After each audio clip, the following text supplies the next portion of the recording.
Operation Storm was the single most decisive battle of the Croatian War for independence.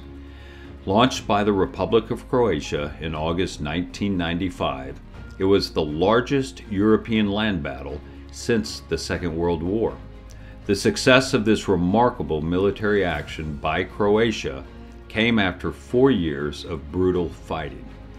Outnumbered, outgunned, but not outmaneuvered, this tiny new democracy prevailed in a David versus Goliath battle, a moral as well as a military victory by an exceptional people. Storm ended the massive humanitarian disaster and genocide committed by the Serbian Army and Chetnik terrorists. It led to the liberation of 1/3 of Croatian territory seized by the enemy, and it made possible the Dayton Agreement that brought peace to the region. This film documents the events surrounding this extraordinary battle, demonstrating that Croatia, along with its army and generals, deserves commendation from the world community, if not a Nobel Peace Prize. I think it's important as we look back at the Croatian War, I would call it the Croatian War of Independence, 1991 to 1995, to see this as a war, first a war for independence, but as a war of self-defense.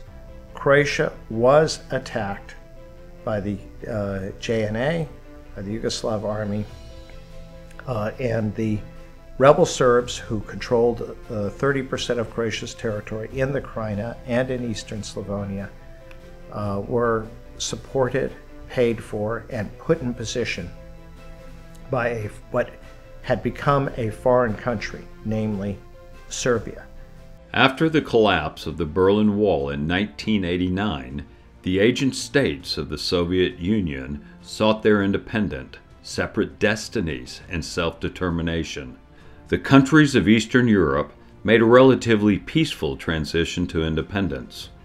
But in the case of the Socialist Federal Republic of Yugoslavia, that was not so.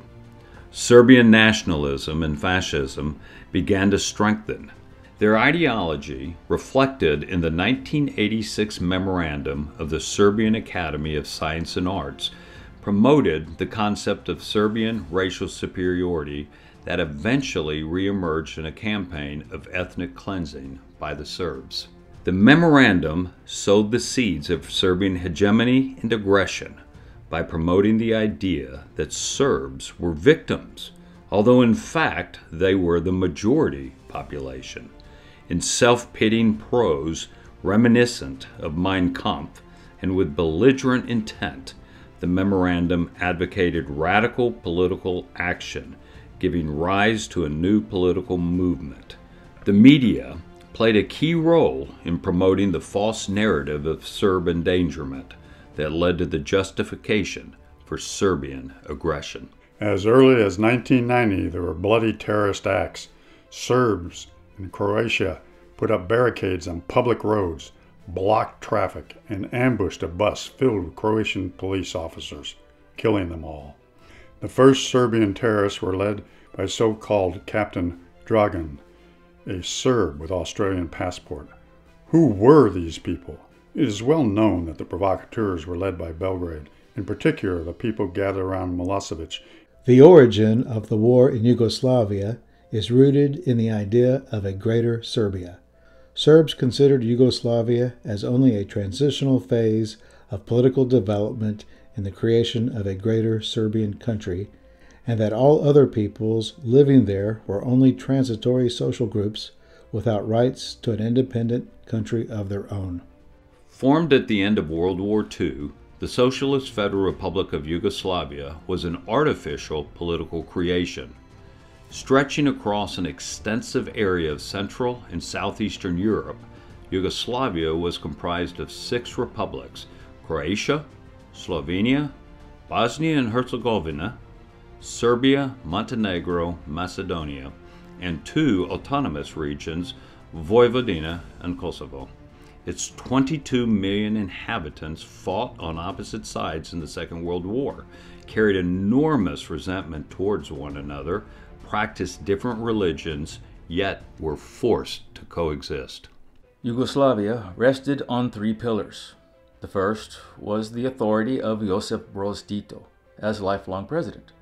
The second was the League of Communists of Yugoslavia, a monolithic party that did not allow for democracy or a multi-party political system. The third was the secret police and the Yugoslav People's Army. In the 1990s, I was a major in the Yugoslav Army. When I analyzed the causes of the war, I recall Serbian rallies, the appearance of the Chetniks under the leadership of Šešelj, the Serbian demonstration in Kosovo, Montenegro, and Vojvodina. They called for Serbians to arm themselves. I was wondering against whom would they wage war? Why would they wage war? The world must know that the aggression was started by Serbia. Democratic changes could not come about peacefully. The Serbian political leadership had the support of the armed forces of the Yugoslav People's Army. Since the Croatians had been completely disarmed, they knew the Serbs would not protect them. They did not even consider negotiating. They were certain that the Serbs would take the desired areas of Croatia and Bosnia and Herzegovina by military force and proclaim Greater Serbia. On 25 June 1991, Croatia and Slovenia proclaimed their independence. Under pressure from the international community, the implementation of this decision was postponed for 3 months. Exactly 3 months later, on 25 September 1991, the UN called on member states to implement an embargo on the import of weapons to Slovenia and Croatia. This political move by the UN gave the green light to the Yugoslav People's Army and Serbia to use force against those democratic republics that advocated independence and autonomy, all with the intention of preserving Yugoslavia as an artificial creation of the communist regime. That decision triggered the war in former Yugoslavia. Political responsibility is borne by the international community. In July 1991, the armed forces of Serbia and Montenegro, along with the Chetniks, an extreme right-wing nationalist guerrilla force, viciously attacked the Republic of Croatia. Suddenly, fighting began on the territory of Croatia. Several Croatian villages were attacked by Serbs, which the daily Yugoslav newspaper described as a cleaning operation. There is no military term such as cleaning. Rather, we use terms such as attacking, defending, and occupying. Thus, it becomes obvious that they were referring to the ethnic cleansing of the domestic Croatian population by Serbian terrorists and Chetniks. Roads were blocked, the integrity of Croatia was violated, and the Croatian state was practically paralyzed. The war in the former Yugoslavia was started by the Yugoslav People's Army under the political leadership of Slobodan Milosevic. The war was organized, supported, and conducted from Belgrade, the capital of the Republic of Serbia. The attack on defenses Vukovar and Dubrovnik on the territory of the Republic of Croatia began with an operation called RAM. This military operation had two basic front lines of action. Their goal was to cut the Republic of Croatia in two. The newly formed Republic of Croatia did not have an army, nor were Croatian citizens permitted to legally own weapons to defend their lives and country. The UN-imposed arms embargo on the export of weapons had the effect of leaving the unarmed Croatian, Muslim, and Kosovo population at the mercy of the well-armed Serbian aggressor. This fourth largest army in Europe, unimpeded by international objections, was able to conquer territory, terrify civilian populations, and commit vicious crimes, including genocide. At the beginning of the war, NATO alliance officials predicted that if attacked, Croatia would be forced to surrender within 2 weeks. Thanks to the courage, loyalty, and dedication of the Croatian soldiers, our country was successfully defended under these extremely unfavorable circumstances. 1991 was a critical year for our defenses and for the creation of the modern Republic of Croatia. The final months of 1991 saw the fiercest fighting of the war, culminating in the Battle of the Military Garrisons the siege of Dubrovnik, and the Battle of Vukovar. The Serbs initiated a campaign of ethnic cleansing against Croatian civilians, and most non-Serbs were either killed or expelled from occupied territory by early 1993. I went to see Kissinger and asked him to take steps to prevent Serbian aggression against Croatia. He told me, "Doctor, you are naive. Europe is not about to prevent this war. You do not have any allies. Your only hope is to develop the ability to defend yourselves." Croatia was forced to defend itself on multiple fronts. It faced exceptionally critical situations from Slavonia to the Dalmatian coast. The defense of the city of Vukovar is symbolic of Croatia's response to aggression. Serbia attacked the city of Vukovar with a force of 80,000 soldiers, 1,600 tanks and armored personnel carriers, 980 artillery weapons, 350 anti-aircraft guns with 750 rocket launchers. The defense of the city was mounted by only 1,850 lightly armed Croatian volunteers. Over the course of the almost 90-day siege, Vukovar was ripped from the heart of Croatia. This was an heroic struggle, often compared to the Battle of Stalingrad.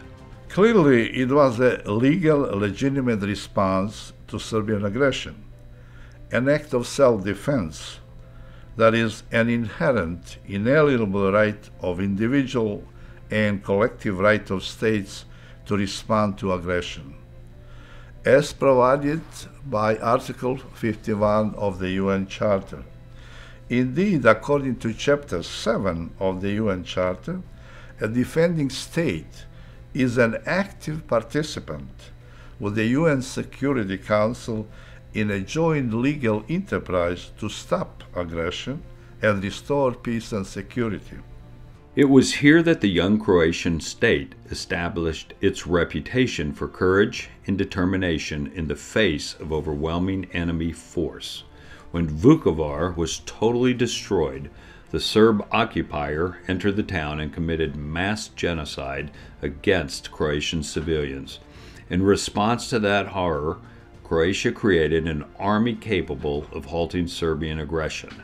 Serb units suffered huge losses and were unable to advance further into Croatian territory. Enormous crimes were committed against Croats and in Croatia, notably the 87-day siege of Vukovar, the systematic destruction of the city, and then the murder of the patients at the Vukovar hospital, and they're being dumped in a mass grave in Ultra. The ethnic cleansing of the Croats in the Krajina region, and many other, the shelling of Zagreb, which I witnessed, and took place. The shells landed close to my office. There were many crimes committed against Croatia. When the Serbian leadership and the Yugoslav People's Army realized that they could not advance further into Croatian territory as they had planned, they agreed to a ceasefire. The Croatian leadership, due to the great losses they had sustained and their lack of material technical resources, also had an interest in a ceasefire. This resulted in the signing of the Sarajevo Agreement for the deployment of UN peacekeepers. The Cyrus-Vance Plan was signed on 2 January 1992. Croatia made the most of this pause in the fighting to establish a professional army to protect against further losses in subsequent warfare. Croatia accepted the Vance Plan, permitting the deployment of a 10,000-strong United Nations protection force on Croatian territory that had been occupied by the Serbs. UNPROFOR was established in February 1992 as an interim arrangement to create the conditions of peace and security required for the negotiation of an overall settlement of the Yugoslavian crisis. The role of the UN troops was to ensure that territory designated as UN-protected areas became and remained demilitarized, and that all persons residing in these areas were protected from fear of armed attack. The role of UN police monitors was to ensure that local police forces carried out their duties without discriminating against persons of any nationality or abusing any human rights. All of 1993 was marked by intense attacks by the Serbian army from Bekovac, Knin, and Obrenovac along the southern Croatian coast. This prevented all normal traffic along the Adriatic Highway, leaving open only a sea route to supply the civilian populations in Dubrovnik and other coastal towns and islands. It took a year before Operation Maslenica reopened the land route. The Serbs had destroyed the main bridge, so Croatia built a pontoon bridge and undertook the construction of a permanent bridge. I didn't know General Gotovina until his arrival as a new commander of the operations zone for the district of Split. He seemed young, energetic, and unworried. We saw before us a young man with new ideas. In taking command from his predecessor, he said, "I came to liberate Knin, and I know how to do it." It was the one statement we least expected, but most desired. I wondered then, how does this commander plan to liberate Knin? Over the next 4 or 5 days of the offensive operations, the Croatian army liberated the outskirts of Zadar, the territory near Obrenovac, and the Zemunik air base. They enabled demining operation to proceed and liberated the village of Škabrna, where Serbs had massacred the entire civilian population. The official cooperation between Croatia and the United States occurred at 2 levels, militarily and politically. The relationship between the military and intelligence services was excellent. America helped in the training and formation of the Croatian army. American drones were used to collect data. Cooperation at the political level was more complex because of the internal conflicts in the NATO alliance and the contrary interests of some of the European Union countries. By 1994, the U.S. increasingly understood the situation in Croatia and Bosnia and Herzegovina and offered great political support to Croatia, recognizing that Croatia had pursued a policy of adhering to international law. President Tudjman met on at least 8 occasions with U.S. President Bill Clinton. British and French diplomatic policy supported the survival of Yugoslavia as a single state, or as a set of Serbian states that would emerge out of the occupied parts of Croatia and Bosnia and Herzegovina. After 3 years of UNPROFOR's mandate, nothing had been accomplished. The Republic of Croatia decided to end the mission. In a conversation between President Tudjman and U.S. Vice President Al Gore in Copenhagen, it was agreed that UN forces would leave Croatian territory. This resolution was an indication of the good relations between America and Croatia. Due to harsh winter conditions and frigid temperatures, Croatian soldiers could not remain on Mount Dinara for an extended period of time. Units of the 4th Guards Brigade, the 114th Brigade, and the Auxiliary 6th Homeland Regiment arrived at prearranged intervals that allowed for no more than 3 to 5 day stays. A few elite troops had attempted to stay longer, but they died from exposure. They perished in place.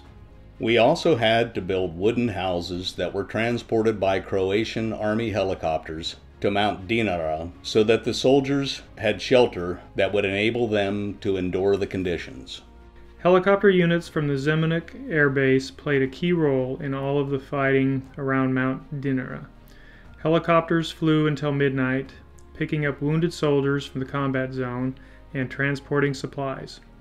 Without their support, this would have been an impossible task. Before this, the Croatian Air Force had never performed such a mission. The courage and heroism of these pilots deserves recognition and great praise.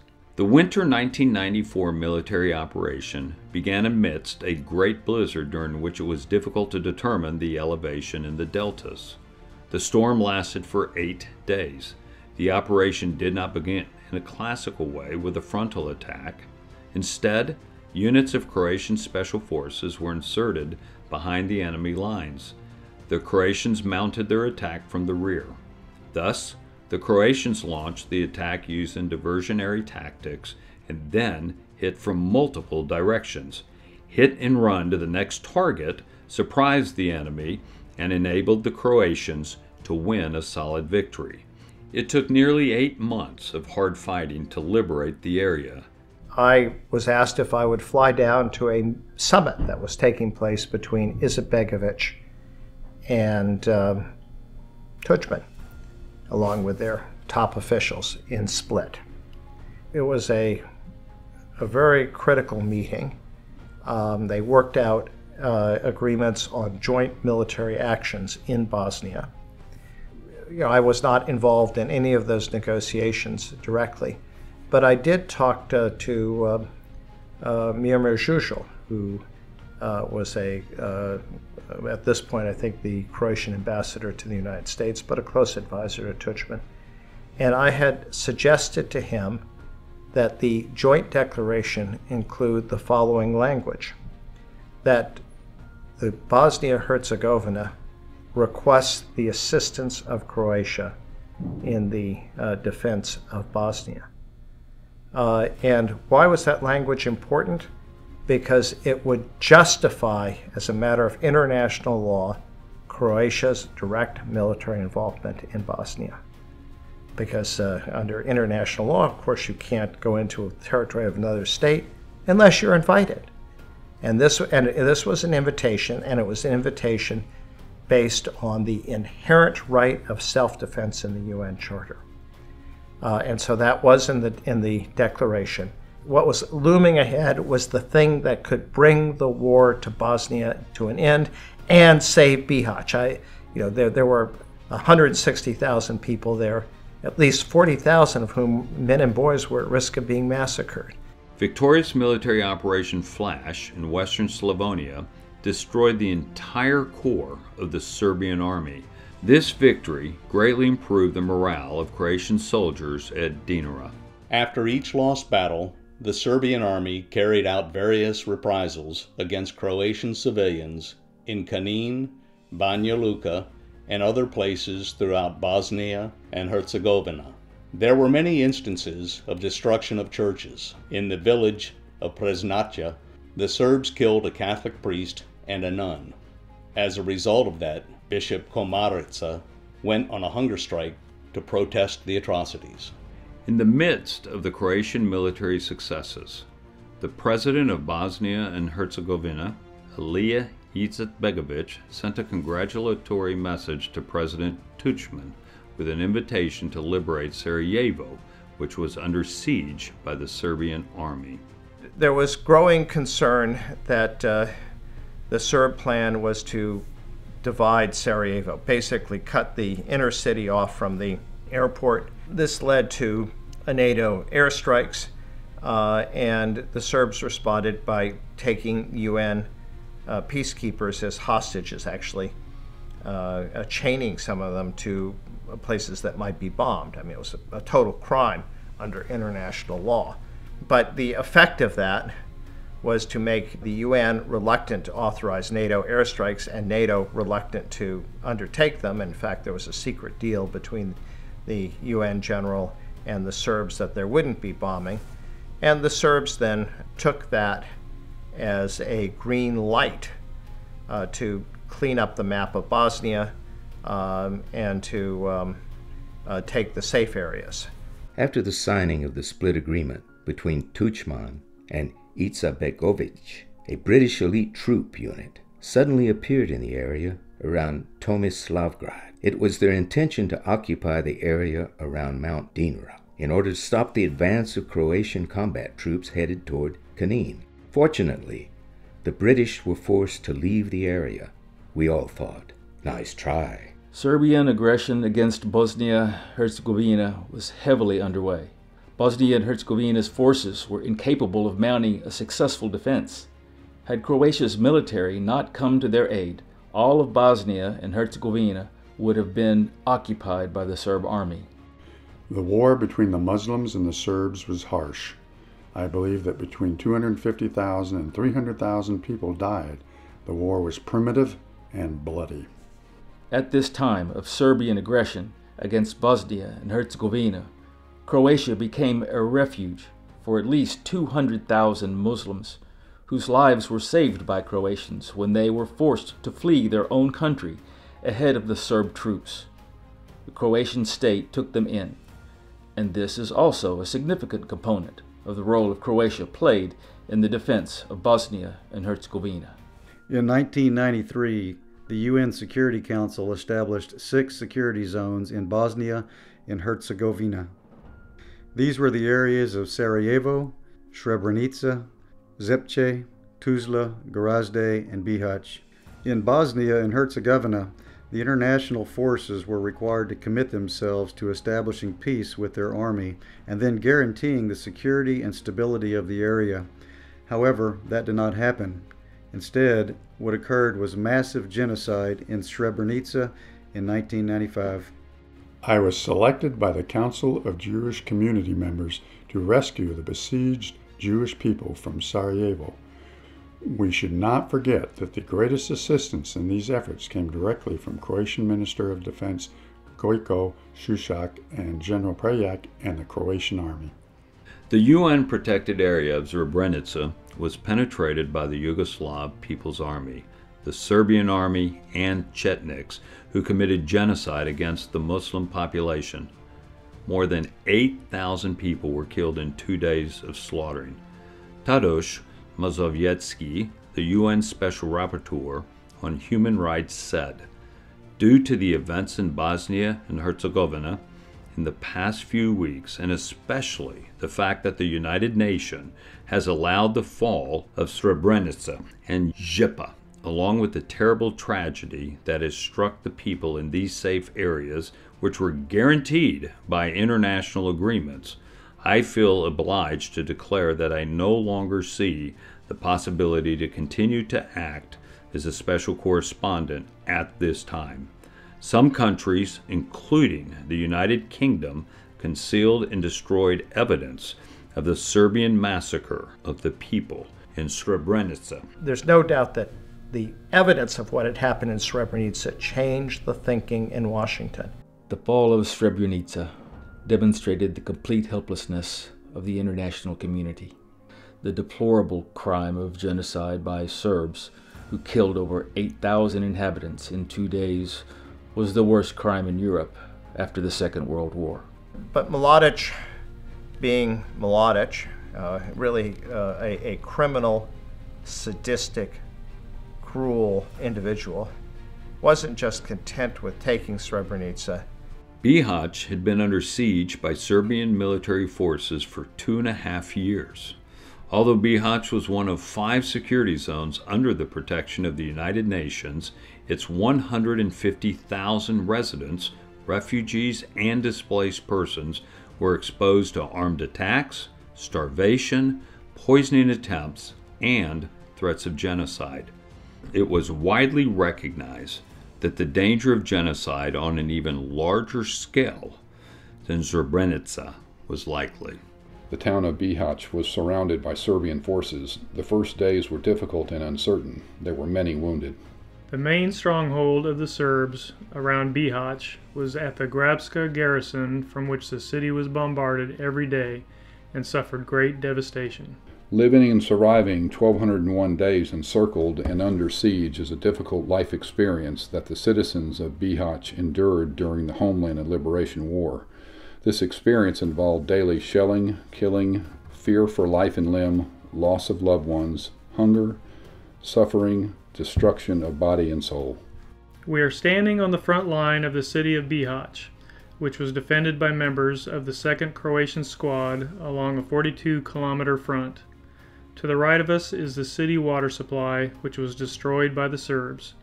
The city of Bihać was without water. Bihać was on the edge of survival.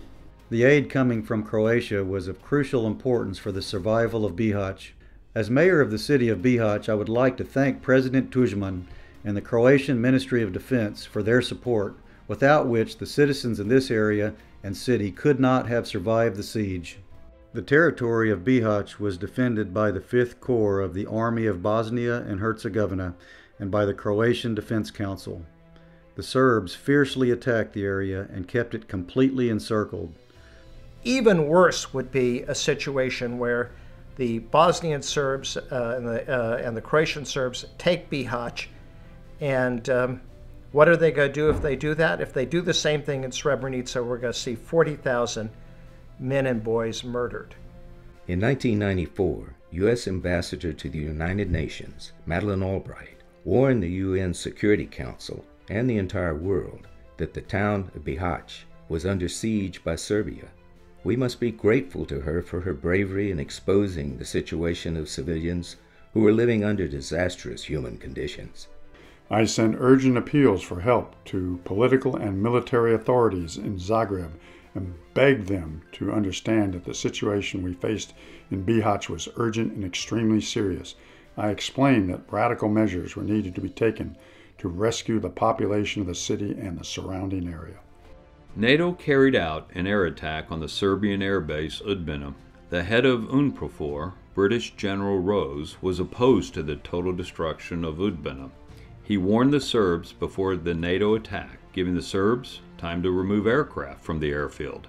Just a few hours after the NATO attack, the base was back in operation, and the Serbs continued their airstrikes against the Croatian population.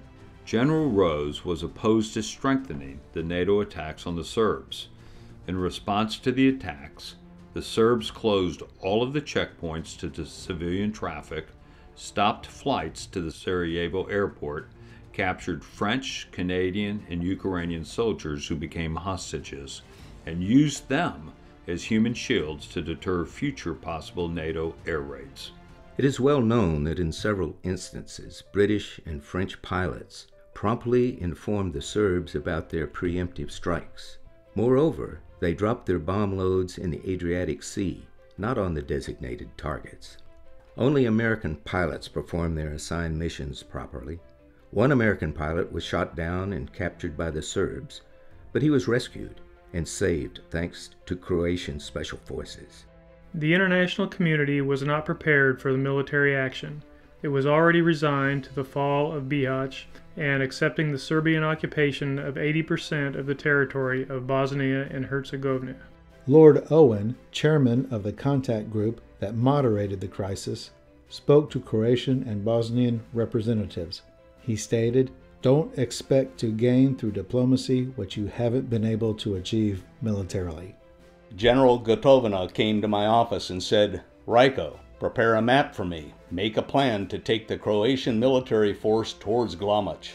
I looked at him and told him, "General, I can do that, but I'm a professional soldier and I have never seen a single military operation in the history of warfare attack an enemy with your own forces divided. One part of the army going west, the other east." General Gotovina responded, "Just draw it, Rajko. It will be fine." I replied, "General, if that will work, you will be inducted into History of Warfare Hall of Fame." And he was. President Franjo Tudjman and Alija Izetbegović signed a declaration for the implementation of the Treaty of Washington. The most important part of their meeting was an agreement on their military cooperation. Based on this agreement, the Croatian forces launched Operation Summer 1995. The aim of the operation was to break the power of the Serbian Army and Chetniks in the area of Livno, Grohovo, and Glomach, and stop the Serbian attacks in the Bihać safe zone. With Operation Summer 1995, the conditions for the second military phase were created. The second phase would be Operation Storm. The moment that the Croatian army was victorious at Mount Dinara in the hinterlands of Knin, it became clear to the Serbs that they could no longer hold the town of Knin under occupation. Under the circumstances, Milosevic ordered the Serb leaders to prepare for a retreat from Knin and to take with them the entire Serbian population. According to a CIA report, the Army of the Republic of Croatia in 1995 was not the same army as it had been in 1991. It used the 4 years of its existence to create a professional army of 75,000 members classified into 8 brigades with a broad component of another 140,000 members of the National Guard. General Gotovina came to a meeting on Briuni and placed a map in front of President Tudjman and the generals. The meeting was one of heated debate over whether there was sufficient power to liberate Knin. Gotovina was confident that his units were ready because they had been successfully waging war on the battlefield for 8 months and winning every battle. Gotovina told President Tudjman, "My soldiers cannot wait any longer. They see Knin in front of them. We are ready to attack, but we need your command to do so." President Tudjman stood beside Gotovina, placed his hand on the map, and said, "Here it is. All of you do as Gotovina recommends." I got a message, the message I wanted, which was to tell Tudjman that the United States effectively did not object. And I went down and I saw him in Brioni. My message was, said, "We appreciate your willingness to spend treasure and blood to relieve the siege of Bihać. We want to warn you that if things don't go well, don't ask us to help you out. You're going to be on your own." And it included, as I had recommended, important warnings that you have to protect the civilian population, be concerned about human rights, and make sure you don't harm the UN personnel. Of course, Tudjman understood this very clearly, although I said this is not a green light, and he said, "Yes, I understand it's not a green light," but of course it was a green light, and I knew it, and people in Washington knew it. President Tudjman's position was clear. The Croatian army was not going to quietly stand by as the Serbs and Chetniks engaged in aggression against Bosnia and Herzegovina, while UNPROFOR turned their backs. The international community had the responsibility to prevent the escalation of conflicts, a new tragedy, and more refugees. Croatia was at that time providing safe haven to 600,000 refugees from Bosnia and Herzegovina. On July 21st, I went down to Brioni at the invitation of President Tudjman to join him for dinner with President Demirel of Turkey. And at the end of the dinner, Defense Minister Gojko Šušak pulled me aside to say that President Tudjman had decided on military action through the Krajina to relieve the siege of Bihać. On 4 August 1995, the Croatian army began Operation Storm, a large-scale military offensive in areas occupied by the Serbs.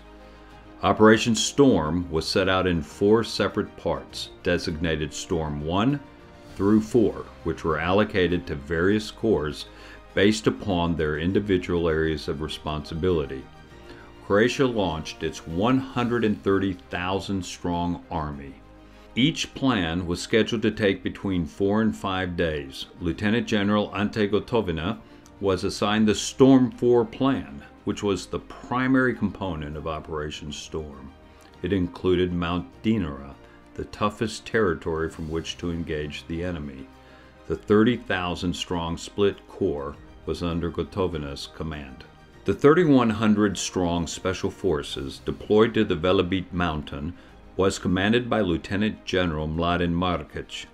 The 25,000-strong Croatian Army Gospić Corps, assigned the Storm 3 component of the operation, was commanded by Brigadier Mirko Norac. The Croatian Army Karlovac Corps, composed of 15,000 troops, commanded by Major General Miljenko Crnjac, executed the Storm 2 plan. The Croatian Army Zagreb Corps of 30,000 troops, assigned the Storm 1 plan, was commanded by Major General Ivan Bazarac. The Croatian Army Bjelovar Corps was commanded by Major General Luka Janko. On 4 August, coordinated attacks were executed by the Croatian Air Force, with strikes aimed at disrupting Serbian Army command, control, and communications. UN peacekeepers were notified 3 hours in advance of the attack by Tudjman's Chief of Staff. Operation Storm was a strategic victory in the Bosnian War effectively ending the Serbian siege of Bihać and placing the Croatian Army, Croatian Defense Council, and the Army of Bosnia and Herzegovina in a position to change the military balance of power in Bosnia and Herzegovina. The Croatians quickly occupied Knin, the Serbian administrative headquarters. In anticipation of the Croatian takeover, Milosevic ordered that in the event of Croatian military action, the civilian population should leave and head to Serbia. Close to 200,000 Serbs followed his directive. Serbian political leaders felt that a mass exodus of civilians could be described as a sign of violation of international law. Operation Storm had a tremendous impact on the war in Bosnia, especially when the city of Bihać was liberated and the Serbian army was defeated. An exhausted, traumatized, and famished 150,000 people in the city of Bihać welcomed their Croatian liberators. Storm was the last major battle of the Croatian War of Independence and a major factor in the outcome of the Bosnian War. It was a decisive victory for the Croatian army, which attacked across a 390-mile front against the Serbian army.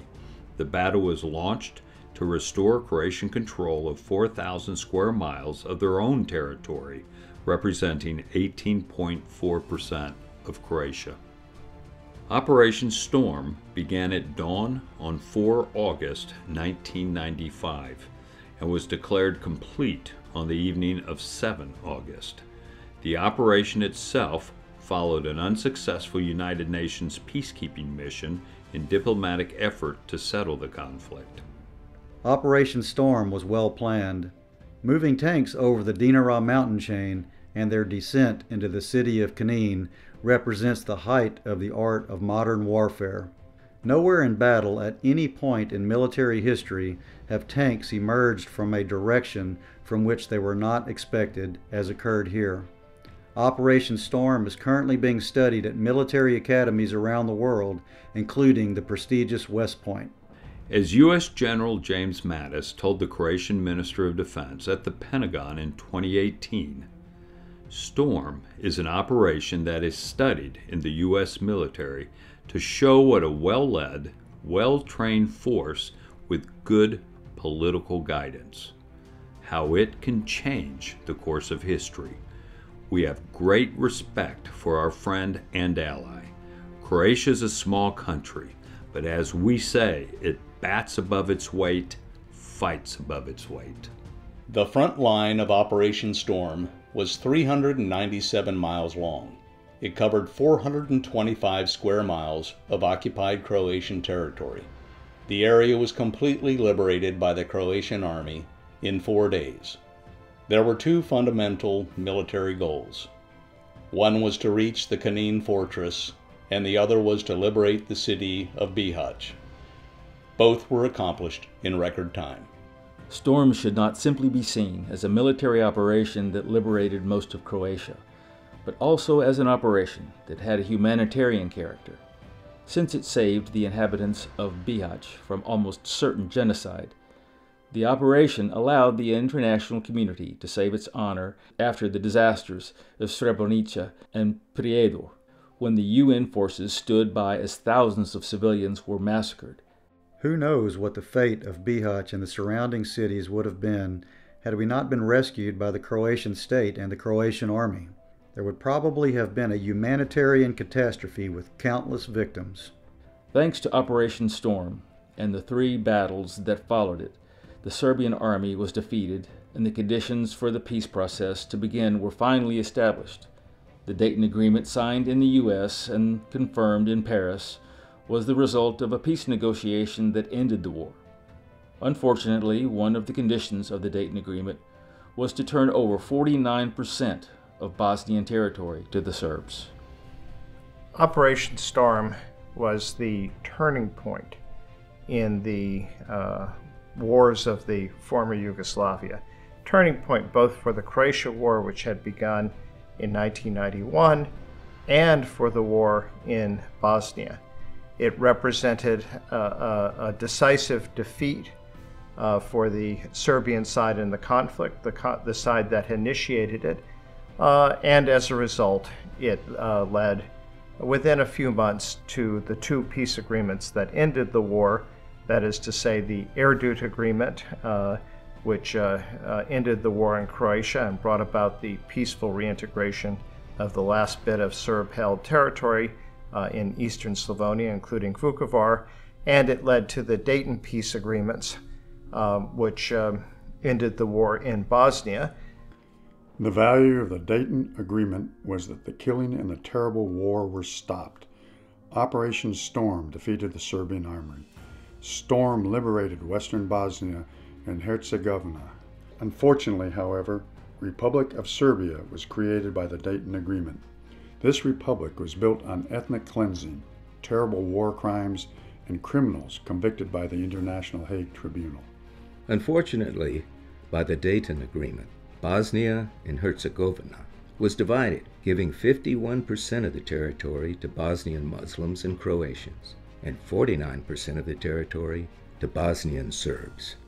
For all the criticism, I think, that has been made of Dayton, it was never intended as a roadmap for the organization of a country. It was intended as a means of ending a war.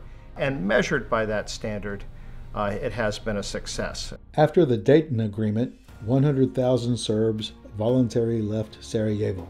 27,000 left Croatia, escorted by the American ambassador, and between 50,000 and 80,000 left the eastern part of Croatia when they realized that these areas would not become part of Greater Serbia. I am sorry that we did not liberate Banja Luka. Splitting Bosnia and Herzegovina in half created an unresolvable political crisis. That is why we now have a power struggle with no possibility of agreement. A defeat in Banja Luka would be a decisive defeat of a fascist Bosnian Serb regime that engaged in genocide and mass murder. In short, there would be no Dayton, there would be no division of Bosnia, there would be the decisive defeat of the murderous and fascist side. And it was a difficult call. And in the end, because it was a difficult call, Holbrook and I agreed that we would stay with the instructions we had, and so we went and told Tudjman not to go ahead, not to take Banja Luka.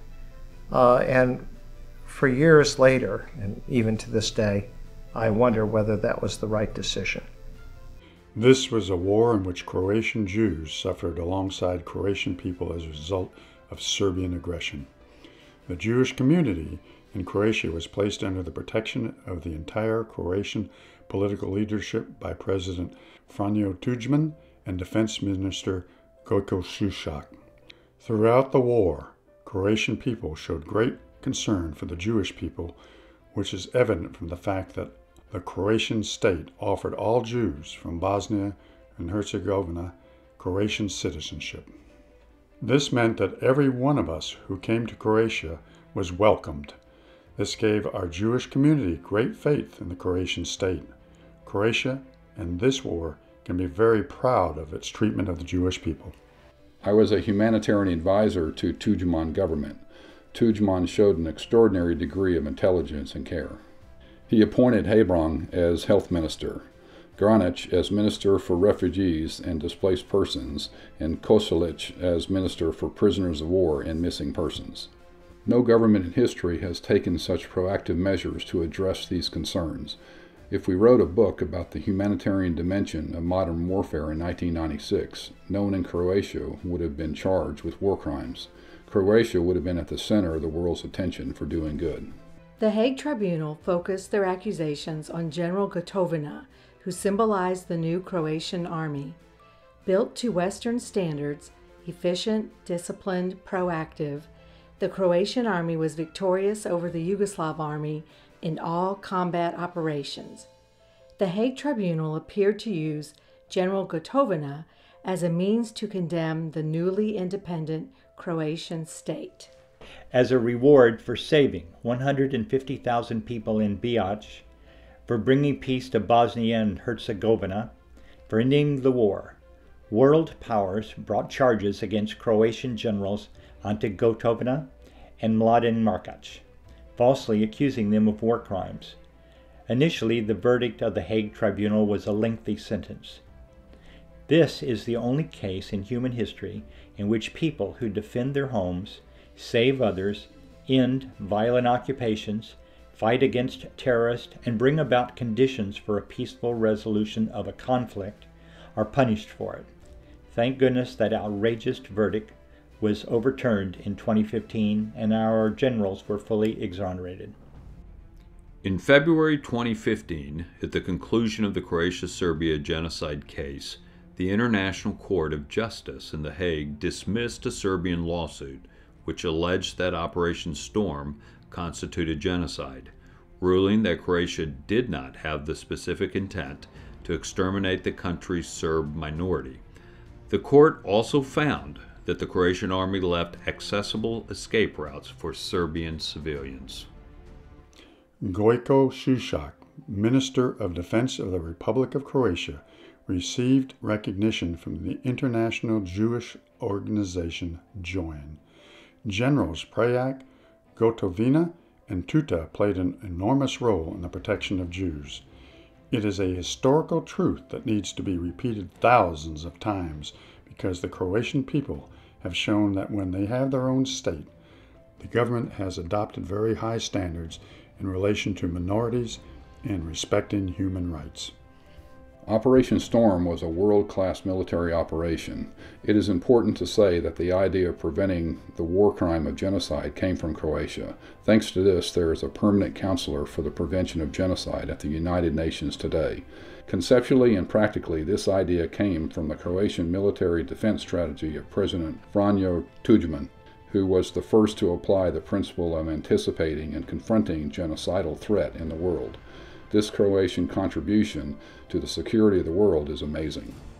Operation Storm, the largest European land battle since World War II, was the crown jewel of the Croatian homeland war.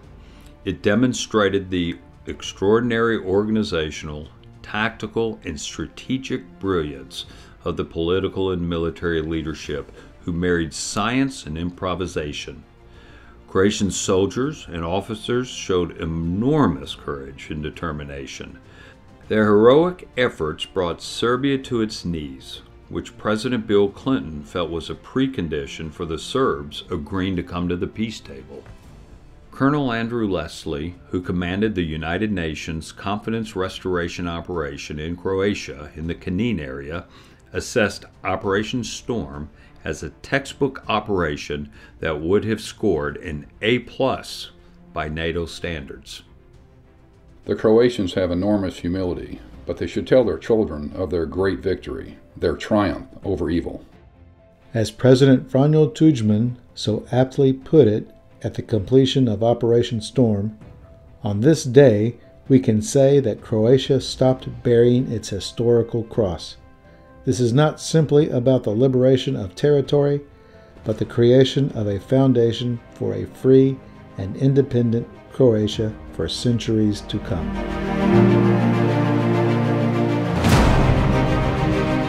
From this day to the ending of the world, Croatian soldiers shall be remembered. This noble feud, this band of brothers,